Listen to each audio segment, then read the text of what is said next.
Hi friends, welcome back to my channel. ఈరోజు మన ఛానల్లో స్పెషల్ ఐటెం ఏంటి అంటే గోంగూర రొయ్యలు. ఫస్ట్ క్లీన్ చేసుకున్న రొయ్యలలో మనం పసుపు, సాల్ట్, కారం వేసి మ్యాగ్నేట్ చేసి పెట్టుకోవాలి. చాలా బాగుంటుంది కదండి గోంగూర రొయ్యలు. మీకు ఇష్టమా? నాకైతే చాలా చాలా ఇష్టం ఈ గోంగూర రొయ్యలు అనేది. తర్వాత నెక్స్ట్ మనం క్లీన్ చేసుకున్న, నేనైతే మూడు కట్టల గోంగూర ఇంత అయింది చూడండి. ఈ క్లీన్ చేసుకున్న గోంగూరలో మనము కొంచెం సాల్ట్ వేసి కుక్ చేసుకోవాలి. ఎక్కువ తీసుకున్న పుల్లగా ఉంటుందిలేండి గోంగూర, మనం క్వాంటిటీని బట్టి తీసుకోవాలి. తర్వాత నెక్స్ట్ ఇలా మ్యాగ్నేట్ చేసుకున్న రొయ్యల్ని ఒక కళాయిలో వేసి ఫ్రై చేసుకోవాలన్నమాట. దాని తర్వాత నెక్స్ట్ ఇలా కుక్ చేసుకున్న గోంగూరని కొంతమంది ఏం చేస్తారంటే పప్పుతో కూడా, పప్పు గుత్తి అని అంటారు చూసారా, పప్పుతో మెత్తగా చేస్తారు కదా, దాంతో చేసుకోవచ్చు. ఇలా మిక్సీ కూడా పట్టుకోవచ్చు. నేనైతే ఇలా మిక్సీ పట్టేస్తున్నాను. మిక్సీ పట్టుకున్న గోంగూర మనది ఇది గోంగూర. నెక్స్ట్ ఒక కళాయి తీసుకొని ఆయిల్ వేసుకొని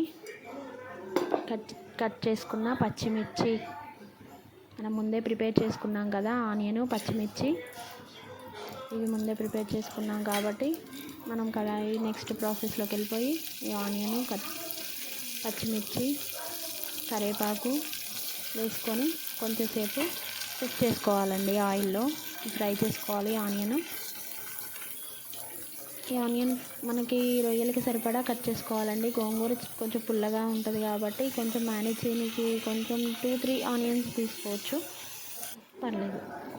తర్వాత నెక్స్ట్ ఈ ఆనియన్స్లోకి కొంచెం పసుపు, ఈ ఫ్రై అవ్వడానికి ఏమంటే సాల్ట్ వేస్తే త్వరగా ఫ్రై అవుతుంది అంటారు కదా, అందుకని సాల్ట్.